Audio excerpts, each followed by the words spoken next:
Speaking with TJ Walker, the show where we dissect how and what world-class leaders communicate.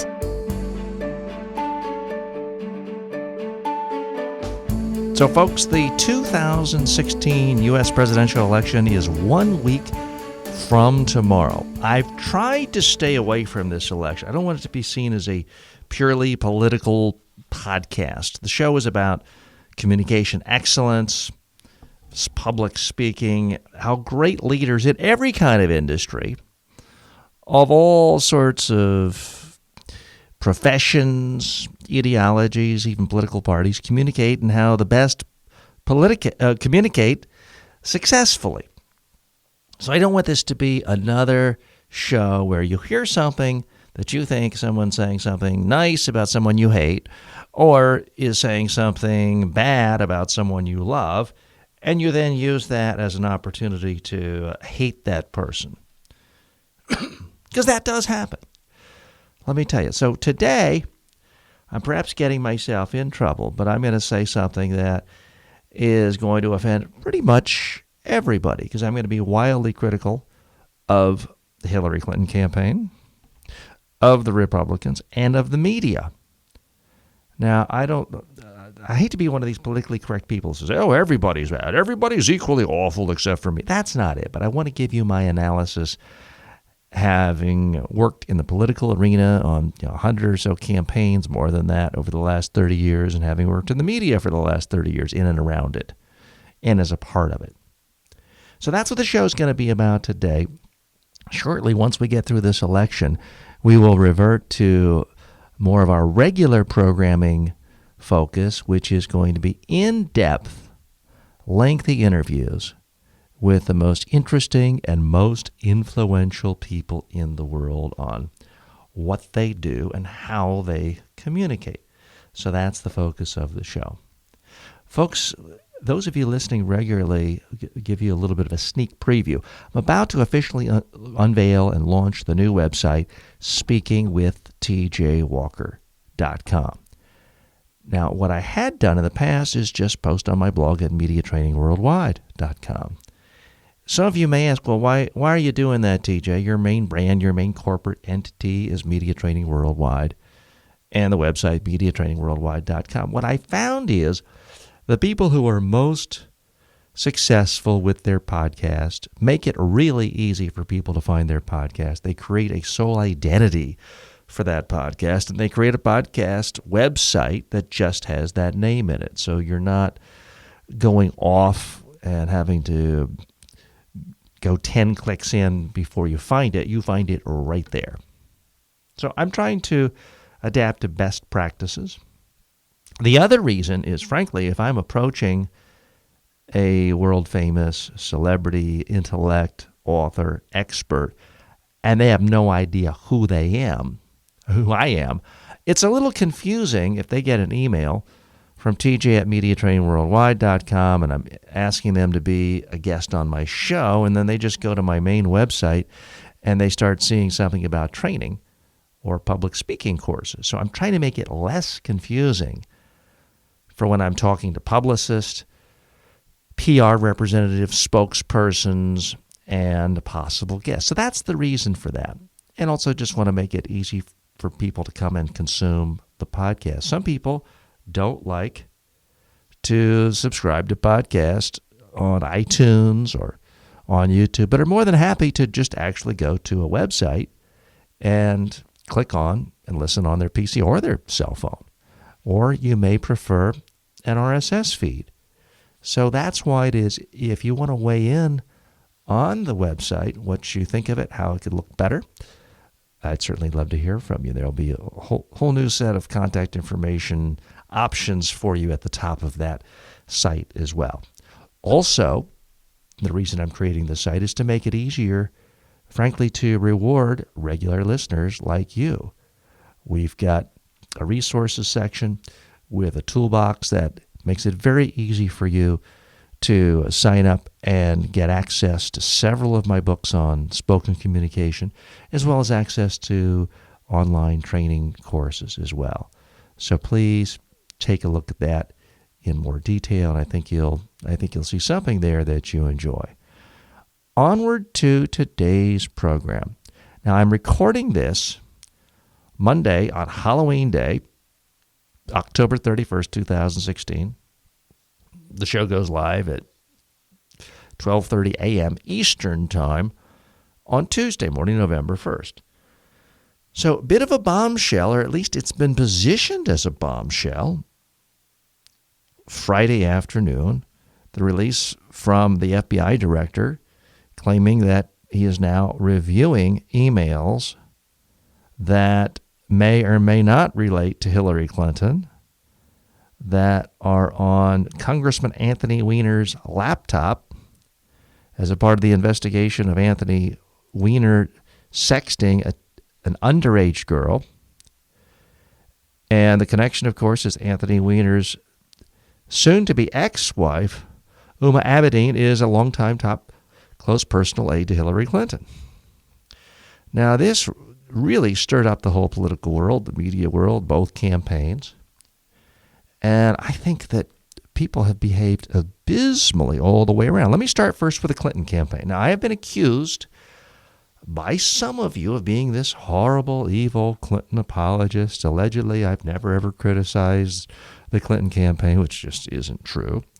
Well, here's some criticism. This story came out, and when it came to them actually getting a reaction out to their voters through email, the email list where they send to their supporters, it took about 30 hours. I mean, that's just way too. They should have gotten something out in about an hour. The next thing is, I just think they overreacted to it by making it sound as if, oh my gosh, the sky is falling. Isn't this horrible what the FBI director did to make us look bad and evil and guilty? And now, of course, we're going to lose lots of votes. I think they played into it in a way that made it a bigger story. Now, there's no doubt this is not what the Clinton campaign would want. It's not what any political campaign would want, just 11 days before a major national election, to have an FBI director say, and he didn't say we're reopening the investigation, but that's, of course, how it was played out in the media. Nobody wants that, but how do you handle it? I'm going to toss out one suggestion. Some of you will laugh at it, but if I had been involved with the Clinton campaign, I would have put out a release and a statement from the candidate that said, this is great news. This is yet again another reminder of how Hillary Clinton has been the single most investigated person in the history of politics, and no one has ever found any cause of her doing anything illegal. And checking more emails when the FBI director admits there's not a single sign of wrongdoing is yet further amplification that Hillary Clinton has never done anything illegal. And this is in great contrast with Donald Trump, who next month is going to trial after the election, for fraud when it comes to his Trump University. And the month after is slated for trial, or at least the preliminary hearings of a trial, for having raped a teenage underage girl. We applaud the FBI director and frankly think he's given us a $10 million in-kind contribution. I think now you can say, well, TJ, you're being too cute. Nobody would buy that. If you act like something is horrible, you're going to convince everyone else it's horrible. If you act like something is great and great news, you're at least going to make it harder for people to position the issue as, oh my gosh, the Clinton campaign must be feeling so awful, so depressed, they must be suicidal, they must be thinking of jumping out windows. And sometimes you can defang an issue by acting like it doesn't bother you. Because truth be told, I think the Clinton campaign made it worse. By going on and on and on about how, the FBI director, interjected himself into politics, and this was awful, and this was unethical. they're making it sound as though she's done something really awful and is just upset about the timing. It's almost as if she's suggesting, well, if he's going to indict me or arrest me or pull me up on charges, he sure should have waited until the week after the election. Well, that's hardly comforting to anyone. So I give very poor marks to the Hillary Clinton campaign. Now, let's move on. Again, I reminded you at the onset of this podcast, I'm pretty much going to make everybody angry. The Clinton campaign, the Republicans, the FBI director's office, and the media. The FBI director in this really comes across horribly. You've got a guy who, first of all, was a lifelong Republican, a Bush appointee, someone who previously in his career was considered a paragon of integrity, accepted by both parties. Well, earlier this summer, when he said that there is no reasonable evidence that Hillary Clinton knowingly committed any wrongdoing and that no reasonable prosecutor would indict her, he was vilified, excoriated, and I have to think he probably received thousands of death threats a day from Republicans and conservatives who didn't really care about the facts. They just liked the idea of Hillary Clinton being indicted, going to prison, being declared ineligible as a presidential candidate, and mostly going to prison. Lock her up. That's the favorite mantra of many in the crowd at a Trump rally. So they hated him, attacked him, vilified him.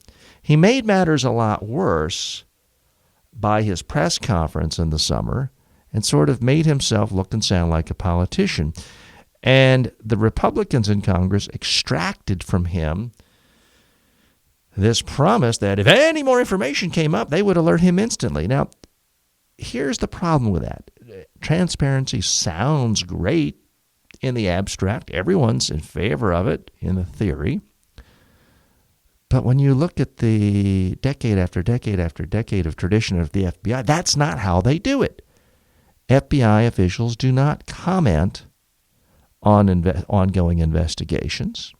They don't comment every single time someone has an email that if you squint the right way could somehow make somebody 5 chains up the command of the chain of command look bad in some way. That just has never happened. The FBI, the Justice Department in general, has tried to not seem political, and that's why they typically don't make any major announcements a month prior to a major election day. And here's what I think really happened. I think that the FBI director was so, frankly, chastened by his experience with Republicans. I mean, he'd been the Republicans' boy for decades. Everybody loved him, respected him. He was always considered a good team player. But when he actually looked at the facts and came to the conclusion that no reasonable person would indict Hillary Clinton for any alleged wrongdoing surrounding her emails, he was treated as if he were Willie Horton, essentially, the famed rapist murderer who had so much prominence in the 1988 campaign because Michael Dukakis had given him a weekend furlough. And I think the FBI director was so scarred by this experience. And he remembered that he did, in fact, tell members of Congress that he would alert them to any new information. That he just felt, if I don't tell them that we're now looking into emails and it comes out later, after the election, the Republicans in Congress are going to scream bloody murder, that I misled them, that I lied to them, that I abused the powers of office to aid Hillary Clinton. So even though I might short-term get criticism from Hillary Clinton and the media for releasing this 11 days before the campaign, at least I will diffuse some of the tension, the hatred, the vitriol, and frankly, the death threats from the right wing that I might get if this comes out after the election. I think that's what he did. He wanted to cover his you-know-what. And he just reasoned that, you know what, if this really hurts the Clinton campaign, but I don't get removed from office 2 months after the campaign, so be it. If the whole destiny of the country is changed because of this, but I saved my job, I'd rather save my job. I think that was his political calculation. Now, I readily admit, I'm guessing. I don't really know. But that is simply what I think is the most logical explanation for this unprecedented turn of events coming from the Federal Bureau of Investigation. So if we're grading this on an academic scale, so far I give the Clintons an F-. I give the FBI director an F-. Now let's switch to the Republicans and the Donald Trump campaign. Their reaction is, oh, this is the greatest thing in the history of the world. This proves essentially that Hillary Clinton should be thrown in prison. And it just doesn't prove anything. In fact, unnamed sources from the FBI have revealed information that none of the emails are to or from Hillary Clinton. And there's not a single shred of evidence of any wrongdoing. It's just that somehow there are some emails that may or may not have something to do with Hillary Clinton because they are a part of an account of Abedin, who has worked for Clinton. So the Republicans look like this bloodthirsty, ugly, nasty, witch-hunting mob where they could not care less about facts or fairness or any sense of balance. And they just look like, frankly, lynch mobs. So I give the Republicans F-. Let's move on. Who next is a part of this? The news media. Now, the news media has done a horrific job hyping this as if this were the single most important thing in the world at this moment. When, if they were fair, I think they would have made this a story on, for you millennials and younger people out there, forgive this reference, I would have made it, the bottom of page B or perhaps page B3 in a newspaper. This is a minor footnote to the story of the day, blown way out of proportion. Again, I should remind you, folks, that nobody in the FBI knows anything about what's in the emails. It's not reopening an investigation into Hillary's email scandal because investigations are never really closed. If someone has more information about Al Capone being murdered, it can always be looked at.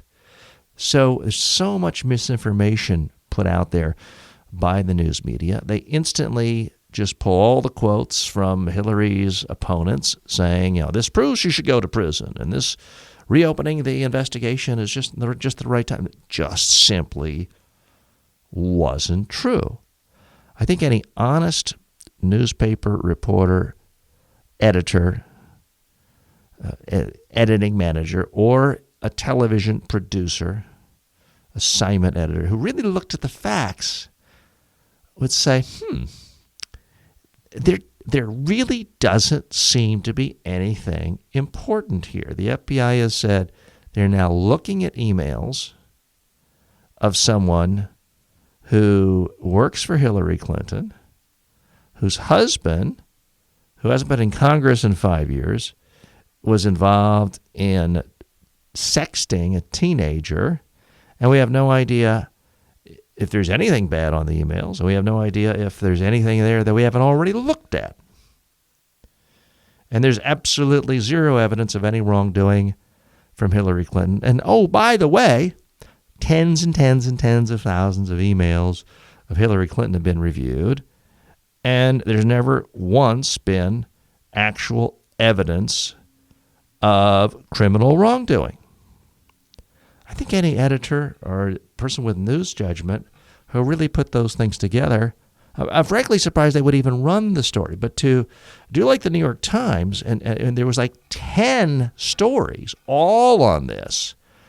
I mean, they couldn't have made a bigger deal out of it if Hillary Clinton had been found covered in blood, having murdered her husband, and new evidence coming out that she had murdered Vince. They couldn't have made a bigger deal out of it than they did. Was there context? No. Were stories balanced? And to say something like, well, and by the way, Newsweek did this today. They put out a good story showing that for years and years and years and years, Donald Trump and his organization have thumbed their nose at judges and legal requests, and they've destroyed emails that are a part of criminal investigations and in civil investigations, that Donald Trump is willfully been, by any objective manner, 1,000 times worse regarding email management than Hillary Clinton. But none of that came out when the story broke Friday or Saturday or Sunday. The media could have put out stories that showed context and said, okay, so Hillary Clinton has been investigated more than any human being in the history of the world. There have been dozens and dozens and dozens of governmental investigations of her. She's never been found to be guilty of anything. There have been hundreds of millions of dollars spent investigating her and her husband. She's never been found guilty of committing any crime. There have been hundreds and hundreds and hundreds of books investigating Hillary Clinton that have alleged, murders and all sorts of things. None of them that have really been given credence. And by the way, Donald Trump is going to trial next month after the election, where there is incredibly detailed, specific evidence that he broke crimes regarding fraud with his Trump University. And while it's not an airtight case, and some people look at it with some sense of skepticism, there is a case involving Donald Trump and the allegations that he raped a 13-year-old 20 years ago that's headed towards a courtroom in a couple of months. Reporters could have put that, and if you really put all those facts together, I don't think anybody in their right mind would care about an email on Anthony Weiner's laptop. You only care if you have decided in advance Clintons are always guilty of crimes, and the only issue is what crime and what evidence we can find. If you go into every single news story with that assumption, it colors your and you expect that from the political opposition.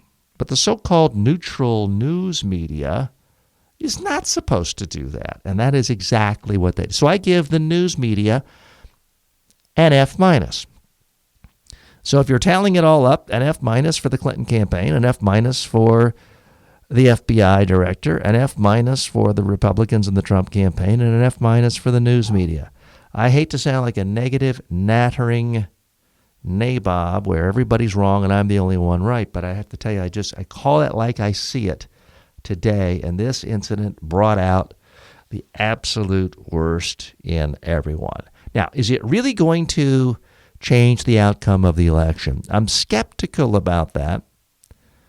Of course, any issue like this, even if it doesn't transfer to final vote count at the top of the ticket, could have an impact down ballot when it comes to Senate races, congressional races. So you'll never really know.